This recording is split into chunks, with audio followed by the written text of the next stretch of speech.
살아계신 하나님, 하나님 아버지께 예배 드릴 수 있도록 허락하신 것 감사드립니다. 우리는 연약하고 부족하지만 아버지 하나님, 그럼에도 불구하고 나의 힘과 능력이 아닌 공로가 아닌 오직 예수 그리스도의 공로를 의지하여 예배 자리로 나아갑니다. 하나님, 우리의 예배를 기뻐 받아 주시옵소서. 그 가운데 예물 드리게 하시니 또한 감사드립니다. 하나님, 이 예물을 드리는 모든 성격 가운데 억지로나 정말 의무적으로 드리는 것이 아니라 기쁘고 감사한 마음으로 하나님 앞에 올려드릴 수 있도록 주님 은혜 베풀어 주시옵소서. 예물이 쓰이는 곳마다 하나님의 놀라운 영광과 사랑이 흘러갈 수 있도록 은혜 베풀어 주시고, 이 시간 말씀의 자리에 나아갑니다. 하나님, 말씀을 전하는 종이나 말씀을 듣는 하나님의 귀한 권속들 모두에게 진실로 마음을 하나님 앞에 올려드릴 수 있는, 하나님 앞에 우리가 하나님의 얼굴을 배울 수 있는 귀하고 복된 시간 되게 하여 주시옵소서. 감사드리며 예수님의 이름으로 기도드립니다. 아멘. 하나님 말씀 보겠습니다. 하나님 말씀 사무엘상 3장 13절부터 18절까지 말씀입니다. 사무엘상 3장 13절부터 18절까지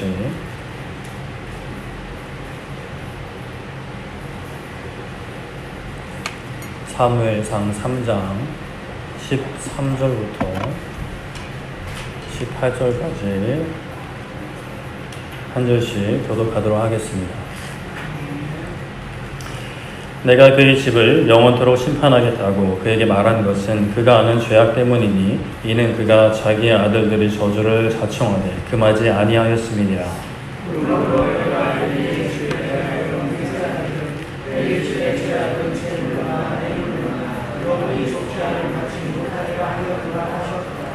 사무엘이 아침까지 누웠다가 여호와의 집의 문을 열었으나 그 이상을 엘리에게 알게 하기를 두려워하더니,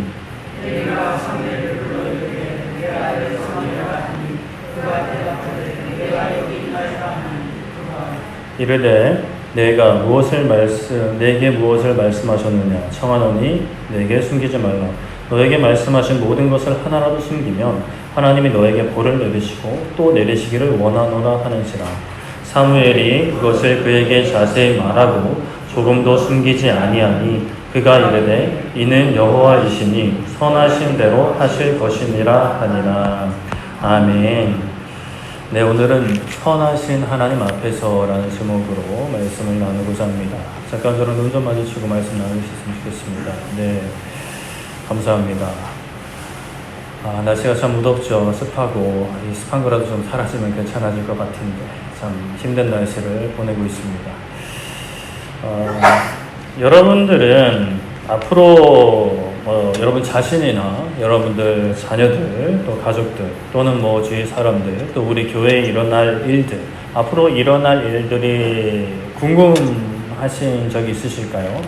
아니면 그냥 관심 없이 그냥 별도로 되라 이런 생각을 가지고 계실까요?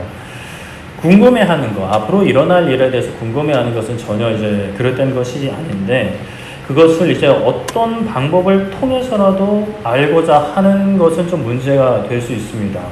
적지 않은 그리스도인들이 점집에 들락날락 거린다, 점집에 가면 다 권사님이고 집사님이다 이런 얘기를 듣는데 사실이 아니기를 바랍니다. 하나님께서 엄격하게 금하신 일이죠. 점을 보거나 사주를 보고 운세를 보고 신접한 자를 찾는 것들, 이런 것들, 그게 맞고 틀리고의 문제가 아닙니다. 하나님께서 금하신 일이죠. 하나님을 의지하기보다 어떻게든 다른 것을 의지하여서 알아내려 하고 해결하려 한 모든 것들이 하나님께서 금하신 죄악된 일들입니다. 우리는 하나님께서 온 우주와 많은 인생들을 뜻하신 대로 이끌어 가신다는 것을 믿습니다. 그런데 이 믿음을 모든 일상생활에 적용을 하고 있는가, 또 이것을 우리가 진짜 믿고 있는가는 좀 더 깊이 좀 생각해 볼 문제인 것 같습니다. 이러한 어떤 사실, 모든 온 우주의 역사가, 모든 인생들, 모든 사람들의 삶이 하나님이 뜻하신 대로 이끌어 가신다라는 이 사실을 오해하는 분들 중에는 어차피 하나님께서 인도하실 건데 그냥 가만히 있어도 대충 살아도 되는 거 아닌가. 특히 전도에 관해서도, 선교에 관해서도 어차피 선택하신 영혼들 하나님께서 데리고 가실 건데 또 성도의 견인이라고 했잖아요. 믿었으면 끌고 가실 텐데 그냥 뭐 우리가 굳이 애쓸 필요 있나? 굳이 수고하면서 전도할 필요 있나? 굳이 막 굽신거려가면서 희생하면서 포기하면서 용서하면서 그렇게 헌신할 필요가 있는가? 또 신앙생활을 해도 내 신앙생활만 놓고 봐도 어차피 끌고 가시니까 뭐 적당히 하다 보면 알아서 끌고 가시겠지라고 해야 하는가? 과연 그럴까요? 만물을 주관하시는 하나님, 심판하시는 하나님께서 인도하시니 그냥 아무것도 하지 않고 그냥 흘러가는 대로 가도 될까요? 우리 저번 주에는 한나가 아들을 낳게 되고 자신을 구원하신 하나님께 감사 기도를 드리며 하나님의 높으심과 그 앞에서 오만한 말들과 행동들을 하지 말 것을 선포하는 그 한나의 기도 내용을 좀 간략하게 살펴보았습니다. 그렇게 이제 하지 말아야 될 것, 하나님의 대적들을 향해서 또 선포하는 어떤 걸 경고의 선포가 있은 후에 너무나 안타깝게도 애석하게도 엘리 제사장의 아들들이 하나님의 제사를 멸시하는 모습이 등장을 했죠. 우리가 오늘날 대놓고 이렇게 그 엘리 제사장의 아들들처럼 하나님의 제사를 또 예배를 멸시하는 어떤 무시하는 행동은 하지 않겠지만 세상 속에서 자연스럽다라고 하는 모습이 하나님을 멸시하는 것이 될 수 있습니다. 바로 두 주인을 섬길 수가 없다라는 사실도 그러하죠. 하나님을 사랑하고 섬긴다고 하면서 돈을 사랑하고 섬기는 것은 하나님을 경히 여기는 것, 멸시하는 것이었습니다. 세상에서의 평안과 안락함, 성공을 위해서 재물이 필요하다라는 생각은 뭐 말할 것도 없고 하나님의 나라를 위해서 은과 금이 절대적으로 필요하다는 생각에서 우리는 벗어나야 한다라고 말씀을 드렸죠. 재물은 하나님께서 주시는 복이자 하나님 나라를 위해 쓰일 수 있는 도구일 뿐 그 재물 자체나 어떤 우리의 세상의 명예나 능력이 그것 자체가 하나님의 나라가 될 수 없고 그것만으로는 하나님의 나라를 결코 세울 수 없다라고 말씀을 드렸습니다. 그래서 베드로와 요한이 성전에 기도하러 올라갈 때 은과 금은 없었지만 나에게 있는 그것으로 예수님의 이름으로 능력을 드러냈죠. 오늘날 그리스도인들이, 우리 그리스도인들이 오늘날 교회가 회복해야 할 것은 이 세상에서 돈을 많이 벌고 성공해서 하나님의 나라를 세우고 교회를 세우겠다라는 마음이 아니라 옛 사람은 죽고 새 사람이 살게 되는 예수 그리스도의 능력을 회복하고 성령님 안에 있는 의와 평강과 희락을 회복하는 것, 그것을 세워나가는 것이 우선이고 중심이고 그 이후에 뭐 하나님이 돈을 주시면 하나님이 명성을 주시면 또 뭐 인기를 주시면 그러한 도구를 사용을 하는 것이지 그러한 도구를 주시지 않는다. 뭐 구할 수 있죠. 열심히 노력했지만 구했지만 하나님이 주시지 않는다. 그러면 이것은 나의 길이 아니구나. 나의 도구가 아니구나 라고 받아들이고 그저 우리에게 주신 그것으로 하나님의 나라를 세워나가면 되는 것이죠. 그러면 이 세상에서는 뭐 작아 보일 수 있고 보잘것없어 보일 수 있지만 하나님께서 보시기에 다 그것을 가능하실 것이고 다 알맞게 칭찬하실 것입니다. 그래서 우리 나라가 또 우리의 가정이, 우리 교회가 모두 우리의 삶이 가정이 하나님의 나라로 세워져야 한다라고 말씀을 드렸죠. 지금 우리가 드리는 예배도 하나님 앞에 드리는 예배도 하나님의 나라를 세워나가는 과정인 것이고 이 시간도 하나님의 나라가 되어야 합니다. 다른 것에 마음 팔리지 말고 말씀에 집중하시면서 하나님 앞에 설 수 있는 하나님의 얼굴을 배울 수 있는 귀하고 복된 시간 되기를 축복합니다. 엘리의 아들들이 하나님을 멸시하는 것이 또 엘리의 기회까지 들어가게 됩니다. 2장 22절에 보면 엘리가 매우 늙었다라고 하는데요. 늙은 엘리가 자신의 아들들이 그 제사를 멸시한 일들과 심지어 회막 문에서 수종드는 여인들과 동침하였음을 듣게 되죠. 비통할 노릇입니다. 자녀들이 하나님 앞에 똑바로 살아가지 않고 하나님 앞에 악행을 저지르고 있는 거예요. 하나님의 제사를 멸시하고 하나님의 성전 앞에서 하지 말아야 할 일들을 하고 있는 것입니다. 그래서 엘리가 그 아들들에게 가서 어째서 이러한 일을 하냐? 너희의 악행을 내가 들었다. 지금 무슨 일을 하고 있는 거냐 너희들. 그리고 당부하기를 그런 일을 하지 말아라. 너희만 죄악을 행하는 것이 아니라 백성으로 범죄하게 한다라고까지 훈계를 합니다. 그리고 이렇게 여호와의 백성을 범죄하게 하는 것은 사람이 사람에게 범죄하는 것보다 더 심각한 사람이 여호와 하나님께 범죄하는 것이라고 누가 그를 간구하겠느냐라고 애타게 타이릅니다. 애타게 타이르는 건지 좀 대충 타이르는 건지 이따가 좀 보면 알겠지만 그런데 문제는 그들은 아버지의 말을 듣지 않는다라는 거예요. 하나님을 멸시하면 안 된다. 제사를 멸시하면 안 된다. 예배를 멸시하면 안 된다. 예배 시간에 딴짓 하지 마라. 핸드폰 보지 마라. 라고 하는데 그 말을 안 듣는다 이거죠. 하나님께서 그들의 죄를 이미 아시고 죽이기로 뜻하십니다. 여기서 하나님의 뜻과 그 뜻에 따른 행하시는 모습이 등장하는데요. 하나님께서 뜻하신 바를 바로바로 실행에 옮기시지 않으실 때가 있습니다. 엘리의 아들들도 죽이기로 뜻하셨지만 바로 행동에 옮기지 않으시고 때를 기다리고 계세요. 이게 참 은혜이기도 하고 한편으로 무섭기도 합니다. 그 기간 동안 용서와 회개 자리로 나아가는 사람들의 은혜인데 그 시간을 또 아무 생각 없이 또 헛되게 보내는 사람들은 그 죄악을 계속 쌓아가고 있기 때문에 무서운 것이죠. 하나님께서는 또 그냥 벌하시지 않습니다. 경고를 하세요. 여러 방향으로, 여러 방법으로, 여러 루트를 통해서 경고하십니다. 27절에 하나님의 사람이 엘리야에게 와서 하나님의 말씀을 전합니다. 누군지 이름도 언급되지 않은 사람이에요. 그런데 하나님의 말씀을 제사장에게, 그 시대 사사입니다. 그 시대 우두머리예요. 담대하게 선포합니다. 하나님께서 당신의 조상들을 애굽에서 인도하시고 모든 지파 가운데 특별히 레위 지파, 제사장 지파로 삼으셨다. 하나님 앞에 에봇이라는 제사장 옷까지 입게 하시고 제사장 역할을 감당하게 하셨다. 그래서 당신이 대대로 제사장이 된 것 아니냐. 그런데 어째서 하나님의 제물을 함부로 하느냐라고 공개합니다. 사무엘상 2장 29절에 너희는 어찌하여 내가 내 처소에서 명령한 내 제물과 예물을 밟으며 너의 아들들을 나보다 더 중히 여겨 내 백성 이스라엘이 드리는 가장 좋은 곳으로 너희들을 살찌게 하느냐라고 말씀을 하죠. 하나님께서 그 사람을 보내서 엘리의 그 행동에 대해서 말씀하시기를 하나님보다 아들들을 더 중히 여겼다라고 말씀을 하십니다. 엘리가 의도했든 의도하지 않았든 하나님보다 아들들을 귀하게 여겼다라고 하나님이 판단을 하고 심판을 하시는 거예요. 정하시는 거예요. 판결을 하시는 거예요. 아들들 당연히 귀하죠. 딸들도 당연히 귀합니다. 하지만 오늘날에도 마찬가지입니다. 우리의 자녀들이 아무리 귀한다 한들 하나님보다 귀해서는 안 됩니다. 하나님께서 허락하셨기 때문에, 하나님께서 주신 자녀이기 때문에 귀한 것이지, 귀한 이유가 그냥 단순히 내 새끼라서 귀한 것이 아니라 하나님께서 주시고 하나님께서 맡겨주셨기 때문에, 내 소유가 아니지만 하나님의 자녀이지만 나에게 맡겨주신 자녀이기 때문에 이 땅에서 내 자녀로 하나님에게 위임받았기 때문에 귀한 것이지, 하나님은 그냥 따로 귀하고 내 자녀들은 또 귀한, 또 하나님보다 더 귀한 그러한 어떤 관계가 되어서는 안 되는 거죠. 마찬가지입니다. 내 소중한 재산이든 내 추억이든 어떤 삶의 한켠이든 모두 하나님께서 주신 것이니 소중하다라는 어떤 그런 인식을 가지고, 개념을 가지고 하나님보다 결코 그 무엇도 우선되어서는 안 되는 것이죠.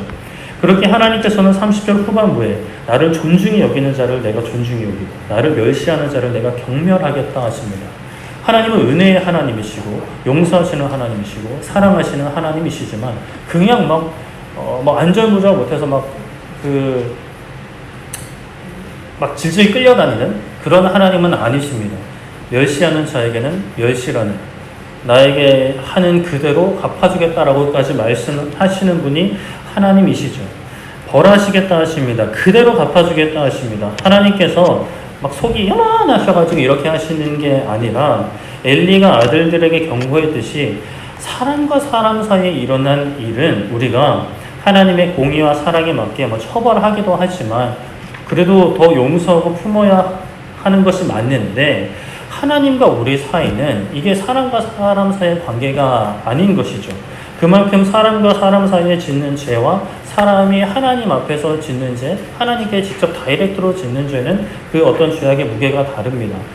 물론 모든 죄악의 뿌리가 또 하나이기 때문에 그것을 또 그런 관점에서는 다 하나님 보시기에 똑같이 죄로 분류하기도 하지만, 그러나 또 굳이 분류하자면 사람에게 짓는 죄와 하나님께 직접적으로 짓는 죄는 또 무게가 다르죠.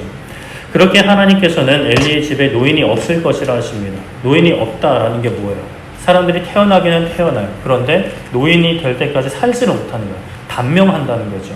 구약에서 장수는 복입니다. 장수하는 사람이 없다라고 경고하시는 거죠. 지금 엘리는 나이가 많지만 엘리에게 경고하시는 거. 너희 자녀들은 장수하는 사람 없게 한다. 34절에 두 아들 홈리와 비나스, 그 사고치는 그 아들 둘 죽을 것이라 하시죠. 한날에 죽을 것이라 합니다. 그렇게 죽으면 하나님의 말씀이, 나의 말씀이 이루어지는 표징으로 너가 여기면 된다. 내가 지금 경고하는 어떤 그 시발점이 너의 두 아들 한날에 죽는 거야. 그러면 너의 자손에 대한 나의 모든 예언 다 이루어진다라는 것이죠. 그렇게 엘리의 집은 망하게 될 건데 35절에 충실한 제사장을 일으킬 것이니 그 사람은 하나님의 마음, 하나님의 뜻대로 행할 거다라고 말씀을 하시죠. 그가 바로 누구죠? 사무엘입니다. 하나님을 멸시했던 엘리의 집은 패망의 길을 걷게 되고 하나님께서는 사무엘을 이제 높이실 거예요. 후에 교만했던 사울의 집을 낮추시고 다윗의 집을 높이시는 어떤 그 구도가 이 엘리와 사무엘에게도 적용이 되는 거죠. 이렇게 하나님께서 하나님의 사람을 통해 무서운 경고의 말씀을 하고 계시잖아요. 그런데 이 장에 보면은 엘리의 반응이 특별히 언급되지가 않아요. 하나님의 그 경고의 말씀 엄청 무서운 말씀이잖아요.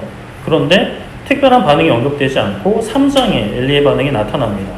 3장 1절에 보면 어떤 일이 일어나냐, 그때 보면 하나님의 말씀이 희귀하여 이상이 흔히 보이지 않았다라고 합니다. 그만큼 영적으로 어두운 시대인 거예요. 제사장도 있고 사사도 있지만 하나님의 말씀을 직접적으로 듣지 못하던 그런 시대였다라는 거죠. 그때 엘리는 자기 방에서 자고 사무엘은 하나님의 궤가 있는 전 안에 누워 있었다 합니다. 이제 어린 사무엘이죠. 사무엘이 자는데 누가 사무엘을 부르는 거예요. 사무엘아, 사무엘아 이렇게 부르는 거죠. 그러니까 사무엘이 네 이러고 와서 이제 엘리한테 이제 제사장한테 갑니다. 저 부르셔서 제가 왔습니다. 이러는 거예요. 엘리가 뭔 소리요? 안 불렀어. 가서 자. 이러니까 또 사무엘이 가서 자다 보니까 사무엘아, 사무엘아 이러니까 왜 또 부르는가 이러고 가서 이제 그랬겠죠. 저 왔습니다. 왜 부르셨어요? 이렇게 했겠죠. 근데 또 엘리는 안 불렀다 그러고 세 번째 또 이제 음성이 들려서 엘리 제사장이 가니 그제서야 엘리 제사장이 하나님께서 사무엘을 부르시는구나 깨닫는 거예요. 그래서 엘리 제사장이 사무엘한테 말을 넣어주죠. 한 번 더 너를 부르는 소리가 나거든 여호와여 말씀하옵소서 주의 종이 듣겠나이다라고 말하고 들어라라고 합니다. 사무엘이 이제 자신을 부르시는 음성이 그렇게 대답합니다. 사무엘을 부르신 분은 바로 엘리가 아니라 하나님이셨죠. 하나님께서 사무엘에게 이런 말씀을 하세요. 엘리의 집에 말씀하신 심판의 내용을 다 이루겠다 하시고 그렇게까지 하시는 이유는 사무엘상 3장 13절에 내가 그의 집을 영원토록 심판하겠다고 그에게 말한 것은 그가 아는 죄악 때문이니 이미 그가 알고 있는 그 죄악 때문이니 그 죄악은 그가 자기의 아들들이 저주를 자청하되 금하지 아니하였습니다 라고 말씀을 합니다. 자녀들이 저주를 스스로 이제 막 몸에 끼얹고 있는 거죠. 죄악의 길을 걷고 있는데 엘리가 금하지 않았다라는 거예요. 근데 엘리가 말리긴 말렸거든요. 엘리 제사장이. 근데 하나님이 보시기에는 그게 아니라는 거예요. 금하지 않았다라고 하나님이 딱 잘라 말씀을 하시죠. 이러한 죄는 속죄함을 못 받는 죄다라고 말씀을 하십니다. 그렇게 다음날 아침이 되어 사무엘은 하던 대로 이제 여호와의 집의 문을 열고 지난밤에 하나님께 들은 내용을 생각해 보는데 이건 굉장히 엘리 제사장은 사무엘이 큰 어른이잖아요. 사무엘은 지금 꼬맹이고 엘리 제사장의 집에 엄청난 예언, 그 심판의 예언이 임할 것이라는 내용을 지난밤에 들었으니 자기 잘되게 해준다는 그런 내용도 아니었어요. 그냥 엘리 제사장을 집안을 박살내신다는 그런 내용이었으니까 이거를 어떻게 하나 이게 뭔가 왜 하나님이 나한테 이런 말씀을 하시나 이런 생각을 하고 있었겠죠. 그때 엘리가 사무엘을 불러다가 이야기합니다. 말해봐. 하나님이 뭐라고 하셨어? 사무엘이 우물쭈물 했겠죠. 그게 그러니까 이러고 있으니까 숨기면 하나님께서 벌을 내리시기를 원한다라고까지 좀 약간 협박성으로 이제 엘리 제사장이 사무엘한테 이야기하니 또 사무엘은 다 있는 그대로 말해버려요. 벌 받기는 싫었나 봐요.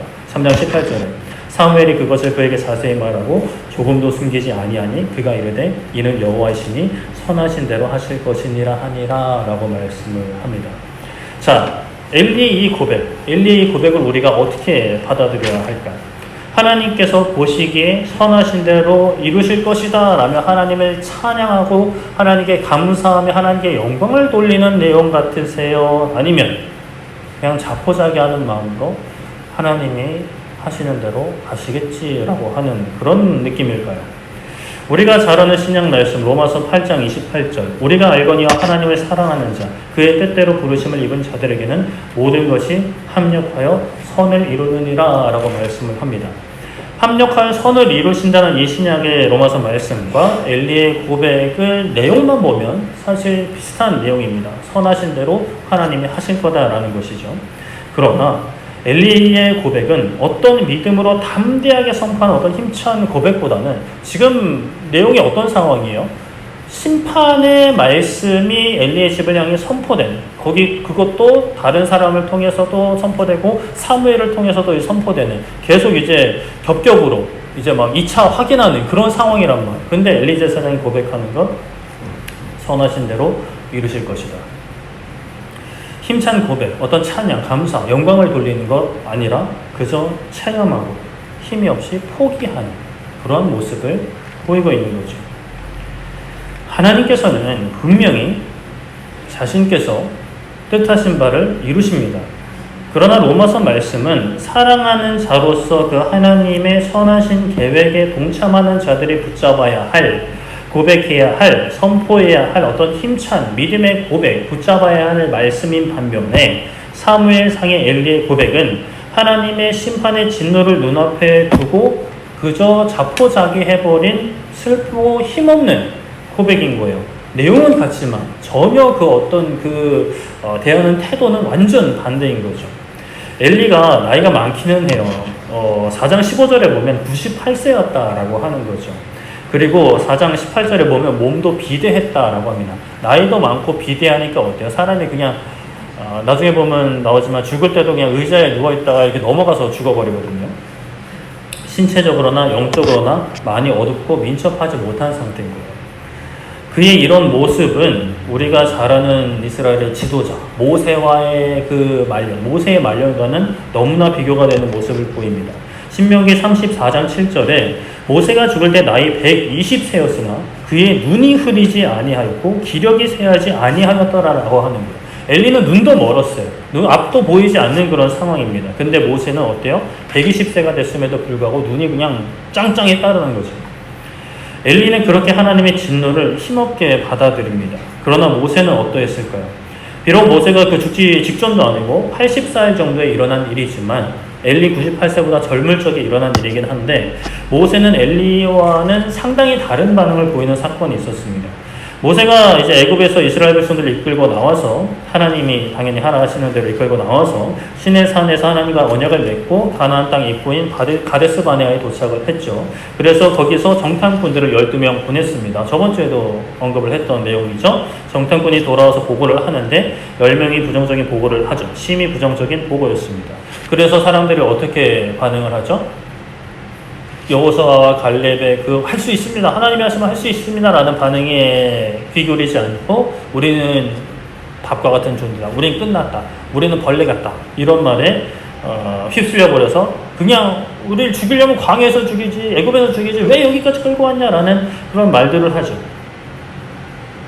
하나님께서 그 크신 이적들을 보여주셨고 먹여주셨고 인도해 주셨는데 그 시내단에서 우르르 쾅쾅쾅 막 이러면서 하나님의 능력도 위엄도 드러내셨는데 며칠 지나지 않아서 하나님 앞에 그런 어떤 원망의 말들, 하나님을 멸시하는 말들을 쏟아냈단 말이에요. 하나님께서 진노하셨습니다. 이미 그 시내산에서 한번 금송아지 사건이 있었어요. 그때 한번 크게 이제 이스라엘 백성들 죽을 뻔했는데 그래도 좀 적게 넘어갑니다. 그런데 이제는 완전 이스라엘 백성 전체가 아주 그냥 하나님의 가슴에 대못을 박아버리는 거죠. 그래서 하나님이 말씀하십니다. 민수기 14장 11절 12절에 여호와께서 모세에게 이르시되 이 백성이 어느 때까지 나를 멸시하겠느냐? 내가 그들 중에 많은 이적을 행하였으나 어느 때까지 나를 믿지 않겠느냐? 내가 전염병으로 그들을 쳐서 멸하고 너에게 그들보다 크고 강한 나라를 이루게 하리라 라고 하나님이 선포하시는 거예요. 다 죽여버릴 거야. 그리고 다 죽여버리고 모세 너를 통해서 다시 민족을 일으켜 세울 거야 라고 말씀하시는 거죠. 충분히 그러실 수 있는 능력이 있으신 하나님이십니다. 이들이 하는 행동, 하나님을 멸시하는 행동이었다라고 하십니다. 엘리의 아들들이 했던 행동들도 하나님을 멸시하는 행동들이었죠. 하나님께서 참으셨어요. 한 번 이스라엘 백성들이 한 게 아니라 하나님이 참으셨어요. 계속해서 백성들이 하나님을 멸시했죠. 하나님 많은 이적을 행하셨습니다. 애굽의 10가지 재앙, 홍해 사건, 만나를 주셨고 언약을 맺으실 때 천둥과 번개로 그 위험을 나타내셨습니다. 그런데 그렇게 입으로 범죄하며 하나님을 멸시하니 하나님께서 진노하시는 거죠. 그래서 전염병으로 그들을 다 죽이겠다 말씀하십니다. 모세에게 너로 그들보다 크고 강한 나라를 이루게 할 것이라고 말씀을 하셨죠. 자, 그렇다면 여기서 모세가 어떤 반응을 보이느냐? 엘리처럼 하나님은 선하시니 하나님의 뜻대로 이루어질 것입니다 라고 고백을 했느냐? 아니면 좋습니다, 이 말 안 듣는 놈들 그냥 빨리 죽여버리시고 어떻게 말 잘 듣는 제 후손들로 그냥 나라를 좀 세워주세요 라고 기도를 했을까? 민수기 14장 15절 16절에 이제 주께서 이 백성을 하나같이 죽이시면 주의 명성을 들은 여러 나라가 말하여 이르기를 여호와가 이 백성에게 주기로 맹세한 땅에 인도할 능력이 없었으므로 광야에서 죽였다 할 것입니다 라고 모세가 하나님께 기도하는 거예요. 하나님, 지금 여기서 죽이시면 다른 이방 민족들, 하나님께서 분명히 놀라운 능력으로 여기까지 이 백성들을 인도하신 거 이방 민족들도 들었습니다. 그런데 여기서 다 죽이시면 포떼고 찻대고 제대로 상황도 알지 못하는 이들이 하나님의 능력은 있어서 끌고 왔는데 들어갈 능력은 안 돼서 여기서 다 죽였다고 하면 어떻게 합니까? 하나님, 그러시면 안 됩니다. 하나님의 뜻에 반하는 기도를 올리는 거예요. 하나님은 죽이겠다라고 하시는데 모세는 안 됩니다라고 하는 거예요. 그러니 민수기 14장 18절 19절에 여호와는 노하기를 더디하시고 인자가 많아 죄악과 허물을 사하시나 형벌 받을 자를 결탄코 사하지 아니하시고 아버지의 죄악을 자식에게 갚아 3차례까지 이르게 하리라 하셨습니다. 구하옵나니 주의 인자의 광대하심을 따라 이 백성의 죄악을 사하시되 애굽에서부터 지금까지 이 백성을 사하신 것 같이 사하시옵소서. 용서해 주시옵소서. 이들의 죄악을 용서해 주시옵소서. 기도하는 거죠. 하나님께서 어떤 반응을 하셨어요? 그 전에 그때 예수님 사건을 잠깐 짚고 넘어가면 예수님께서 제자들 앞에서 죽는다고 말씀하셨을 때 베드로가 그런 반응을 보인 적이 있어요. 그럴 수 없습니다. 예수님, 어떻게 그러실 수 있습니다. 그러실 수 있습니까? 예수님이 가고자 하시는 길에 반대하는 베드로의 의견이 있었어요. 그때 예수님 뭐라고 했는지 기억하시죠? 마태복음 8장 33절에 예수님께서 돌이켜서 제자들을 보시며 베드로를 꾸짖어 이르시되 사탄아, 내 뒤로 물러가라. 이 마귀 새끼야. 이런 거예요. 너가 하나님의 일을 생각하지 아니하고 도리어 사람의 일을 생각하는도다 라고 혼을 내셨습니다. 혼구형을 내신 거죠. 하나님께서 모세에게 뭐라고 하셨을까요? 이 마귀 새끼야 이러셨을까요? 민수기 14장 20절이에요. 구하옵나니 사하시옵소서. 그 다음 바로 절에 여호와께서 이르시되 내가 너의 말대로 사하노라 라고 하십니다. 갑자기 막 화를 내시다가 사하노라 이러시는 않았겠죠. 하나님의 뜻이 뭘까요? 이랬다 저랬다 언제나 동일하신 주 막 화냈다가 막 용서요 사하노라 분노조절장애 조증 이렇게 말할 수 있을 텐데 아니죠. 하나님의 분노조절장애면 우리는 이미 다 죽었죠. 분노 조절 잘 하시죠. 너무 잘 하시죠. 자, 모세의 기도처럼 하나님은 형벌 받을 자를 사하지 않으세요. 그런데 또 모세의 기도처럼 인자하신 그 사랑과 용서가 광대하시기 때문에 모세의 기도를 들어주신 거예요. 하나님께서는 자신의 뜻을 가지고 역사를 운행해 가십니다. 반드시 그 뜻을 성취하세요. 이루세요. 그런데 자, 인간이 아무리 발버둥 쳐도 하나님은 당신의 뜻을 이루시며 그 뜻은 하나님께서 사랑하시는 자에게 또 합력하여 선을 이루시는데 그렇다면 우리의 반응 하나님 어차피 하나님의 뜻대로 하시니까 우리는 가만히 있겠습니까? 아니라 그렇지 않고 우리가 해야 할 것 뜻하신 바를 선하게 인도하시는 하나님 앞에서 우리가 해야 될 것 그것은 바로 기도라는 거죠. 하나님의 나라와 하나님의 의를 구하며 하나님의 뜻이 하늘에서 이루어진 것처럼 이 땅에서 이루어지기를 기도하는 그 기도. 어차피 하나님의 뜻이 이루어질 건데 뭐하러 기도합니까? 기도해야죠. 기도는 단순히 뭘 받아내는 게 전부가 아닙니다. 물론 자녀가 아버지에게 주세요라고 하는 그 기도 할 수 있지만 기도는 사람이 태어났으면 산소를 받아들이고 이산화탄소를 내뿜는 호흡이라는 걸 합니다. 이 호흡이 멈추면 어떻게 돼요? 몇 분 안 되면 죽는 거예요. 이 호흡, 우리가 알아차리지 못하는 이 순간에도 계속해서 호흡을 하고 있듯이 기도는 이렇게 하나님과 내가 교통하는 것이고 함께하는 것이에요. 계속해야만, 쉬지 말고 기도해야만 살아갈 수 있는 영적인 호흡이다라고도 할 수 있는 거죠. 그런데 놀라운 것은 우리의 기도로 하나님께서 뜻을 바꾸기도 하신다는 거예요. 터무니없이 바꾸시는 건 아닙니다. 무작정 바꾸시는 건 아니에요. 사실은 바꾸시는 것도 하나님의 뜻 안에서 바꾸시는 거죠. 모세가 하나님께 간구할 때 터무니없는 것을 간구한 게 아니에요. 하나님의 뜻을 바꾸는 그 모세의 기도는 두 가지를 근거합니다. 하나님의 영광과 하나님의 인자하심을 근거해서 하나님 앞에 기도하는 거예요. 하나님, 지금 이 백성 다 죽이시면 이방 민족이 하나님을 조롱할 거고 그것은 하나님께 영광을 돌리지 못하는 일입니다. 하나님의 이름이 욕되는 일입니다. 그리고 두 번째, 하나님은 인자하시니 이전에도 용서하셨던 것처럼 한 번만 더 용서해 주십시오. 그러자 하나님이 뜻을 바꾸신 거예요. 하나님의 영광을 드러내고 하나님의 인자하심을 드러내는 것 또한 하나님의 뜻이기에 이 죄악된 백성들을 용서하시고 어떻게든 이끌어가시고 이들을 통해 하나님의 영광을 드러내는 것, 하나님의 인자하심을 드러내는 것도 하나님의 뜻이기 때문에 그 뜻 안에 있기 때문에 모세는 그 뜻 안에서 하나님께 기도했기 때문에 그 기도를 들어주신 거예요. 근데 베드로는 하나님의 뜻과는 상관없이 나의 뜻으로 그러시면 안 됩니다 라고 했기 때문에 그러시면 안 되고 왕이 되셔야 하고 우리는 왕 옆에 있는 옆에 그 한 자리씩 차지해야 되니까 죽으시면 안 됩니다 라고 했기 때문에 이 마귀 새끼야 라고 하신 것이고, 모세가 하나님의 뜻을 반하는 기도했지만 사실은 뜻에 반하지만 반하지 않는, 작은 뜻에 반하지만 하나님의 큰 뜻, 인자하심과 그 영광, 그 뜻에 반하지 않는 기도이기 때문에 들어주신 거죠.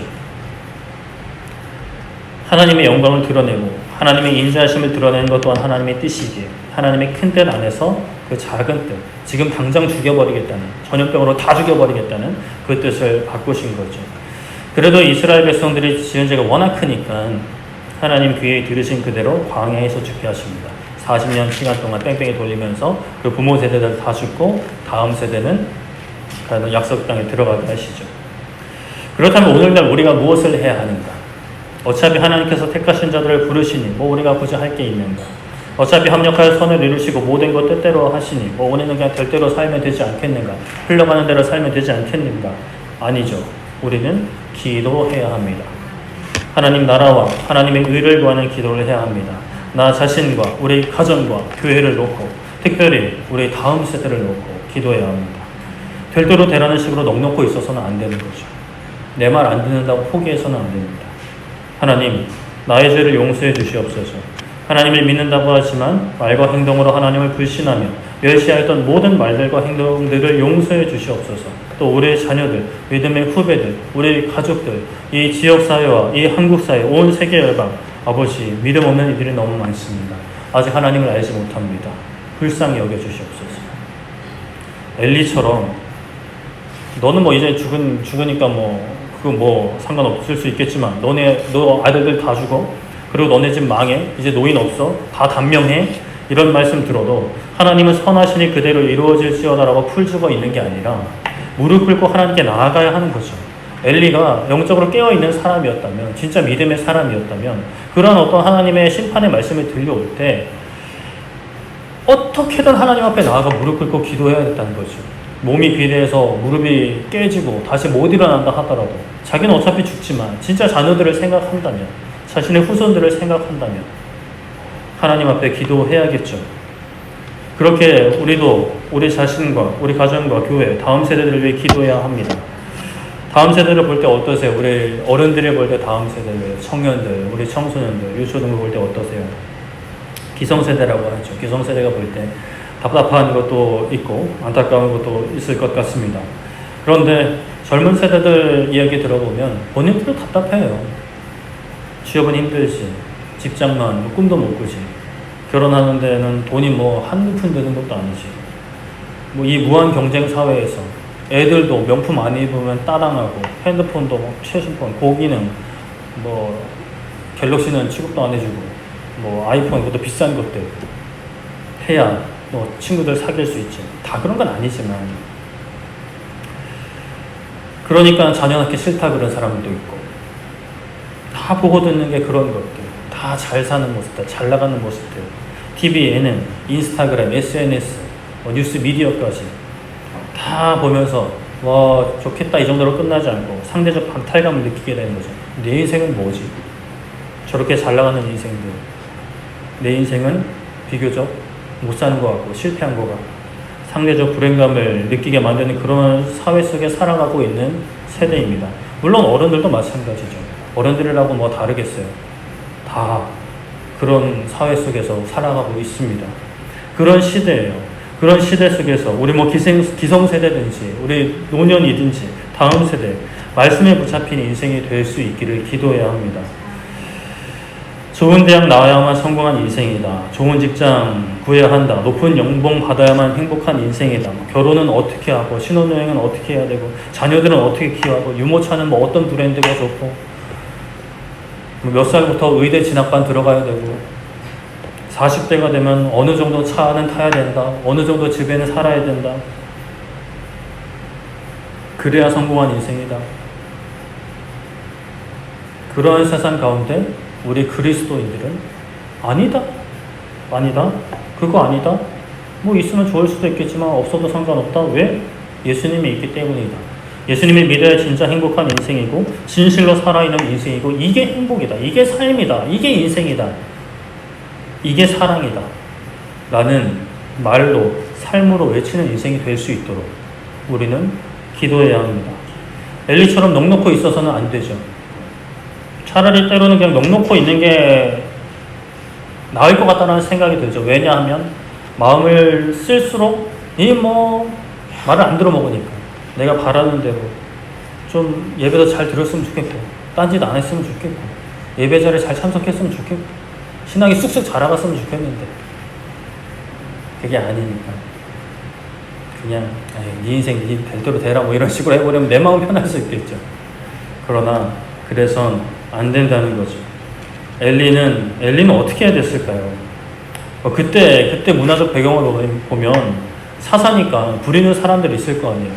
자식들 붙잡아 놓고 패든지 아니 감옥에 가두든지 아주 본보기로 아주 그냥 박살을 죽기 전까지 내야 본보기가 되고 이스라엘 백성들이 정신을 차릴지 모르겠어요. 물론 그렇게 오늘날 하면 안 되겠죠.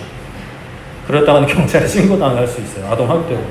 아무리 내 새끼라 하더라도. 오늘날 우리 자녀들에게 또 다음 세대를 그렇게 할 수 없겠죠. 실제적인 방법은 지혜를 구해야 하지만 그러나 무엇보다 포기하지 않고 하나님께 맡기지만 포기하지 않고 기도하는 것. 이게 제일 어려운 것 같아요. 포기하지 않으면서 맡기는 것. 소위 많이 맡긴다고들 하는데 포기하시는 분들이 많아요. 그냥 신경 꺼버리는 거죠. 그래야 내가 상처를 안 받으니까. 내가 안 힘드니까. 근데 상처는 있는 대로 받으면서 하나님을 믿고 견디어내는 것. 버티면서 기다리는 게 또 우리 믿음의 선배들이 할 일이 아닌가 싶습니다. 다음 세대를 위해서, 교회를 위해서, 이 나라를 위해서, 우리가 가정을 위해서 기도해야 합니다. 합력하여 선을 이루시는 하나님의 뜻에 아름답게 동참할 수 있도록 하나님의 나라를 맛보며 누리며 살게 하시고 또 이 나라를 위해서 기도할 때 이 나라의 평안을 놓고 기도해야 됩니다. 참 전 세계적으로 지금 전쟁이 끊이지 않고 이 동북아시아도 굉장히 국제 정세가 불안하게 흘러가고 있는 오늘날입니다. 기도해야 합니다. 한국교회 정신 차리고 기도해야 합니다. 이 나라의 지도자들 제대로 나라 다스릴 수 있도록. 그리고 분명히 곳곳에 그리스도인들이 있는데 아무리 못 잡아도 10%? 아니 5%? 아니 2%? 3%는 있을 텐데 100명 중에 1명이라도 좀 제대로 정신 차리고 그리스도인들이 살아간다면 그래도 이렇게까지는 안 될 텐데 그리스도인들이 먼저 정신을 차리고 믿지 않는 위정자들도 지도자들도 하나님께서 붙잡아 주셔서 허짓거리 하지 않고 허짓거리 조금은 하더라도 제발 좀 나라 운영은 제대로 하고 허짓거리 하도록 한국교회는 정신 차리고 기도합니다. 우리 그리스도인 한 사람 한 사람이 세상의 기준으로 하나님이 나를 사랑하시네 안 하시네 나에게 복 주셨네 안 주셨네가 아니라 말씀에 붙잡혀서 사는 말씀에 사랑하신다고 하니까, 복음과 함께 고난을 받으라고 하니까, 고난은 싫어요, 복만 주세요 가 아니라 말씀대로 살아가는, 그렇게 복음을 부끄러워하지 않고 세상 가운데 담대히 승리할 수 있는, 세상을 향해 그렇게 사는 거 아니야, 이렇게 사는 거야, 이게 하나님을 믿는 삶이고 이게 진짜 행복인 거야 라고 외칠 수 있는, 조롱당할 수도 있겠죠. 비웃음당할 수도 있어요. 왜냐하면 우리가 비주류니까. 주류는 그게 아니거든. 돈을 많이 벌어야 되거든요. 성공해야 되거든요. 그런데 우리는 비주류이기 때문에 조롱받을 수 있지만 결국에 살아남는 사람 누구예요? 우리 예레미야 보고 있잖아요. 결국에 살아남는 사람들은 처맞고 감옥에 가더라도 말씀을 붙잡고 있었던 사람, 죽음을 무릅쓰고 하나님의 사람을 구해냈던 그 사람들, 그 사람들이 살아남는 거예요. 다른 사람들 다 목 잘리고 눈 뽑히고 바벨론 끌려가는 거예요. 말씀을 정리하겠습니다. 제가 방배동에 살 때 그 사당역 쪽에서 남태령으로 가서 이제 전원마을로 들어가는 그 길이 있는데 거기가 참 많이 막혀요. 낮에도 막혀서 항상 꼬리 물기가 되면 이제 좌회전해서 들어갈 수 없는 그런 경험이 있어서 제가 이거 진짜 뭐 맨날 승질만 나니까 승질만 낸다고 바뀌는 건 없고 민원을 넣었죠. 구청에다가 이거 어떻게 좀 해달라, 신호를 어떻게 하든지, 아니면 최소한 그 정체시 진입금지라는 거 교차를 보셨어요? 그런 거? 운전 안 하세요? 표지판을 보고 다니셔야 될 텐데. 4차 그 교차로 같은 데 가면 정체시 진입금지라고 써 있는 데가 있어요. 꼬리 물게 하지 말라고. 그래야 이제 교통이 원활하니까 그런 게 있답니다. 집에 가면서 한번 찾아보세요.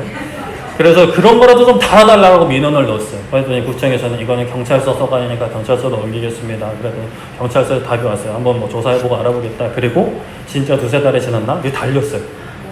달려서 물론 그거 봐도 못 지키는 사람들 있어요. 워낙 거기가 계속 막히니까. 그런데 그래도 좀 나아졌어요. 여러분, 제가 민원 넣어서 바꾼 겁니다. 그거 볼 때 얼마나 뿌듯한지 아세요? 여러분들은 하찮게 여기시겠지만 그 경험해 보시면 그 뿌듯함이 있어요. 그런 헛된 우아하지 마시고 진실된 어떤 마음속의 반응이 있으시길 바라요. 자, 제가 나라의 전체 운명 바꿨어요? 아니에요. 국가와 정부는 교통 질서를 운영할 책임이 있어요. 그런 운영할 책임 가운데 제가 아주 작은 민원 넣어서 아주 작은 변화를 했어요. 그런데 나름대로는 뿌듯했어요. 우리가 하나님께 기도한다는 게 터무니없는 하나님의 막 온 인류 역사, 우주 역사를 운행하시는 그 모든 뜻을 바꾸는 뭐 그런 기도 아닐 수 있어요. 대부분 우리의 기도는 그런 기도 아니에요. 근데 우리가 우리의 자신을 놓고 기도하는 것, 우리의 가정을 놓고 기도하는 것, 우리 교회, 우리 다음 세대를 놓고 기도하는 것, 그 전부 전체 역사에 너무 작은 것일 수 있지만 하나님께서 그 기도를 들어주시고 응답해 주실 때 우리는 기도하는 자만이 누릴 수 있는 기쁨을 누릴 수 있어요. 그 민원을 넣지 않은 사람들은 그 팻말이 왜 달렸는지도 몰라요. 그리고 그 기쁨을 누릴 수도 없죠. 그리고 그 동네 가지 않은 사람들은 관심도 없어요. 그런데 나는 기쁘단 말이에요. 나는 왜? 기도했거든요. 아니, 민원 넣었거든요. 여러분들 기도해 보세요. 기도하고 하나님이 작은 것에서부터 응답해 나가실 거예요. 다른 사람들은, 기도하지 않은 사람들 그 기쁨 누릴 수 없어요. 기도하신 분들은 누릴 수 있는 거예요. 하나님 응답하시는 그 기쁨. 살아계신 하나님, 살아계시는구나. 와, 경찰서가, 구청이 내가 민원 넣었더니 듣는구나 라는 그 기쁨. 하나님께서 우리의 기도를 들으시는 그 기쁨. 그 기쁨을 누리시기를 축복합니다. 그리고 무엇보다 크신 사랑과 인자하심으로 우리를 용서하고자 하시는 하나님의 뜻에 부합한 기도, 우리 다음 세대를, 나 자신을, 우리의 가정을, 우리 교회를 위해서 계속 기도하시기를 축복합니다. 합력하여 선을 이루신다고, 하나님의 뜻을 이루신다고 그냥 손가락 빨고 있는 것이 신앙의 모습이 아니에요. 그거는 믿음이 아닙니다. 그냥 자포자기 인생이지 믿음이 아니죠. 기도해야 합니다. 기도하기 힘드시다면 기도할 수 있게 해달라고 기도해야 돼요. 기도의 능력을 달라고. 기도의 능력은, 기도하면 하나님이 빡 이렇게 응답하시는 기도의 능력, 뭐 그것도 기도의 능력이긴 하지만 기도의 자리를 지키는 것, 응답이 더디더라도 계속해서 기도로 하나님을 붙잡는 것이 기도의 능력이고, 그렇게 하나님이 기도의 문을 열어주시기를 기도해야 되는 것이죠. 기도해야 합니다. 특별히 우리 아까 주보에도 나와 있듯이 다음 세대를 위해 기도해 주십시오. 우리 금요일 중고등부 지금 아무도 없네요. 우리 중고등부 위해서 기도해 주셔야 됩니다. 진짜 기도해 주셔야 됩니다. 중고등부 아이들 보면 포기하고 싶어질 때가 한두 번도 아니, 우리 부모님들은 더 할 말이 있으시겠어요.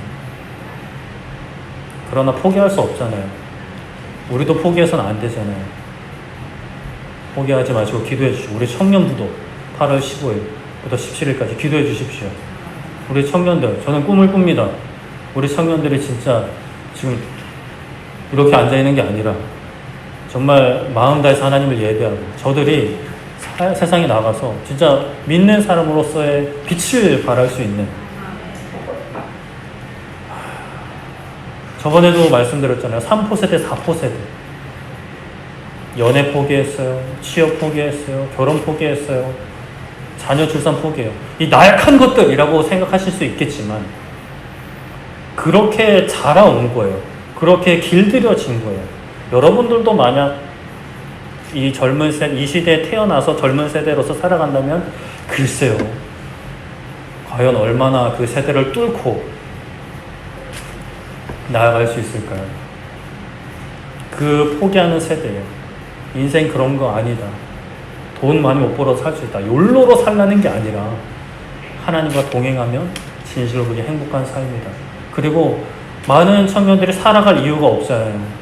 우리 기성세도 뭐 다르지 않겠죠. 살아갈 이유를 찾지 못하는 이들이 너무나 많습니다. 그런데 우리는 살아갈 이유가 있잖아요.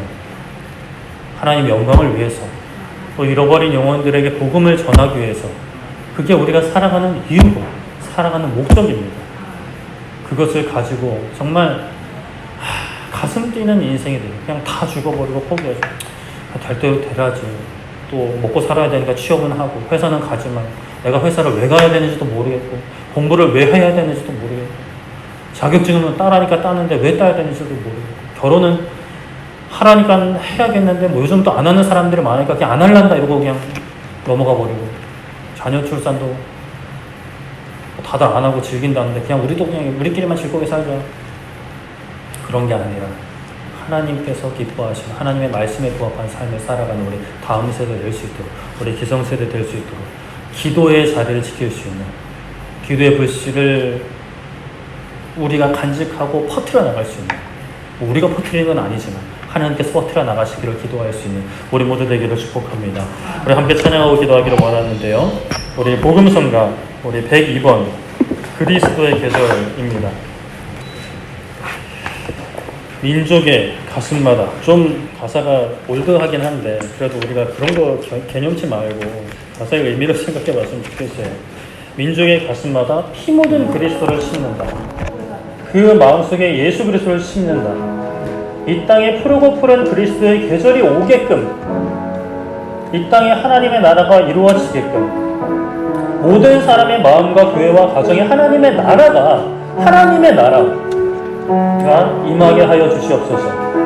여기 이 다음 가사, 주의 청년들이 예수의 꿈을 꾸고 꿈도 사라져버리고 살아갈 소망도 사라져버리고 살아갈 이유도 사라져버린 이 젊은 세대 가운데, 이 동네 젊은 사람들 얼마나 많아요. 넷밥을 고물만 해도 직장인들, 벤처기업들 엄청 많아요. 원룸에 혼자 사는 청년들 많고 돈 구하는 사람들도 많을 거고 신혼부부도 있을 거고, 그 청년들이 예수님의 꿈을 꾸고 인류 구원의 환상을 보게 되는 그 놀라운 일들이, 그냥 자기 앞에 주어진 먹고 사는 문제만 보고 살다가 믿음의 눈을 떠서 표대를 향해 달려가는 그 인생, 먼저는 우리 대학교의 청년들, 중고등부, 유초등부 그렇게 되기를 바라고, 우리가 씨앗이 되어서 이 지역사회가 변화되고 한국이 변화되고 온 세계 열방을 향해 담대히 나아갈 수 있는, 우리 교회도 선교사님들도 좀 나오고 목사님들도 좀 나오고 여러분들의 자녀가 될 수 있다는 게 축복이죠. 그렇게 되기를 소망합니다. 우리 함께 찬양하고 기도하겠습니다.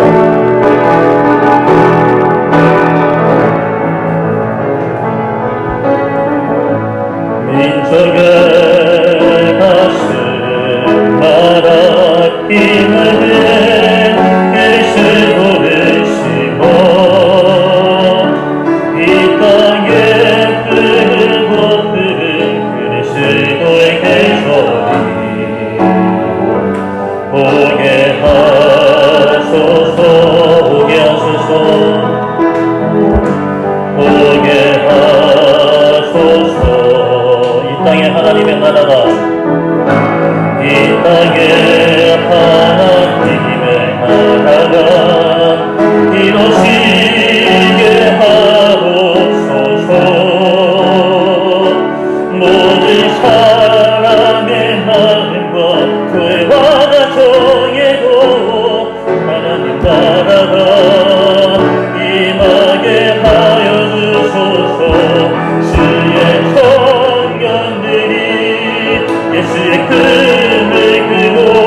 주옵소서.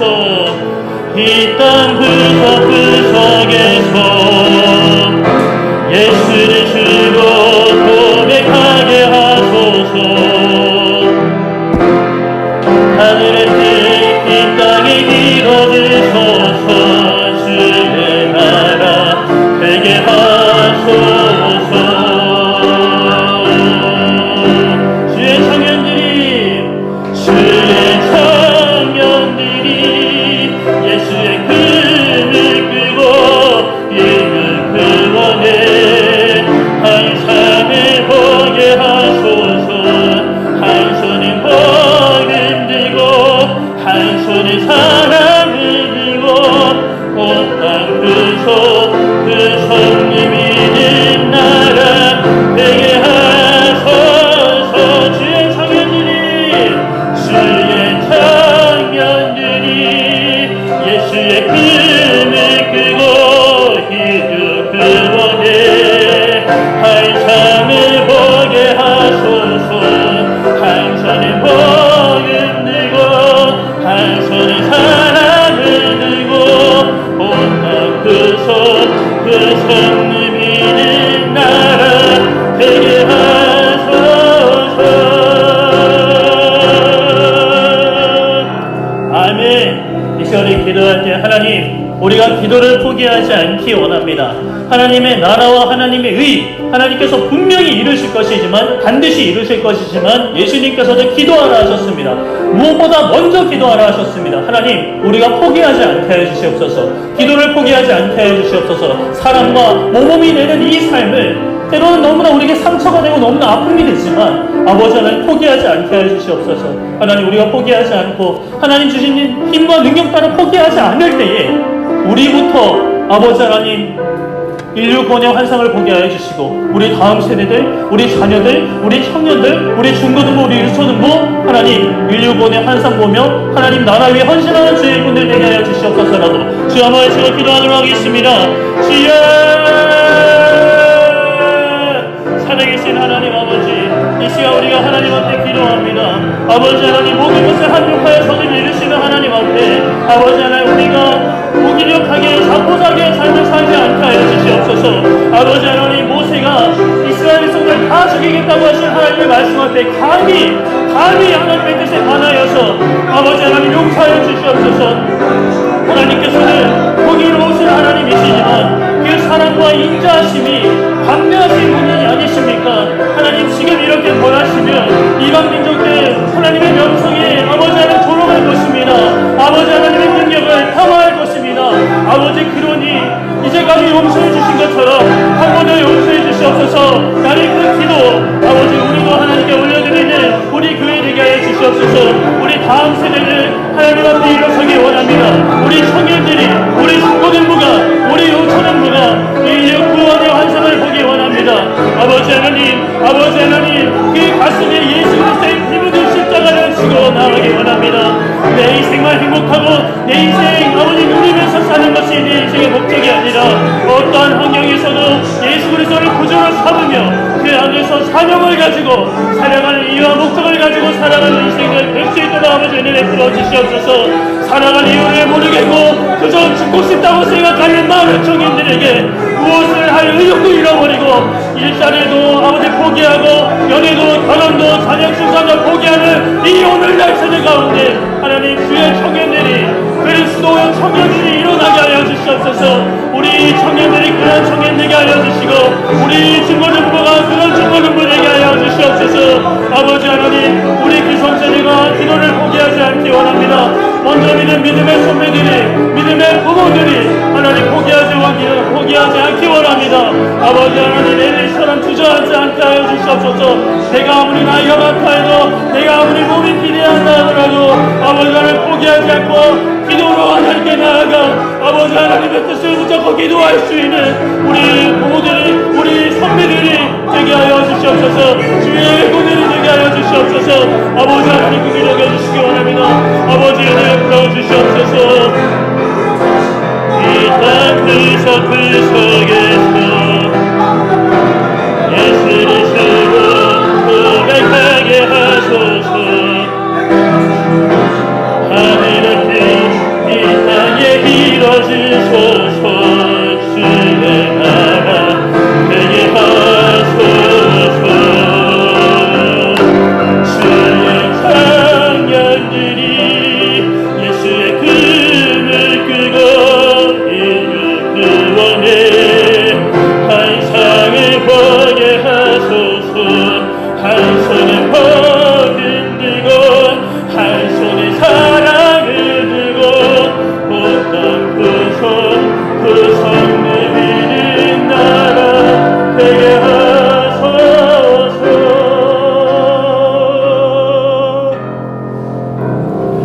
살아계신 하나님 아버지, 모든 것을 합력하여 선을 이루실 하나님을 믿기 원합니다. 온전히 하나님을 믿음으로 말미암아 우리의 삶을 책임지시는 선하게 인도하시는 하나님으로 말미암아 담대함을 가지게 하여 주시옵소서. 하나님의 뜻대로 하신다고 해서 우리가 자포자기하고 그냥 내버려두는, 그냥 흘러가는 대로 사는 것이 아니라 기도로 하나님께 나아가기 원합니다.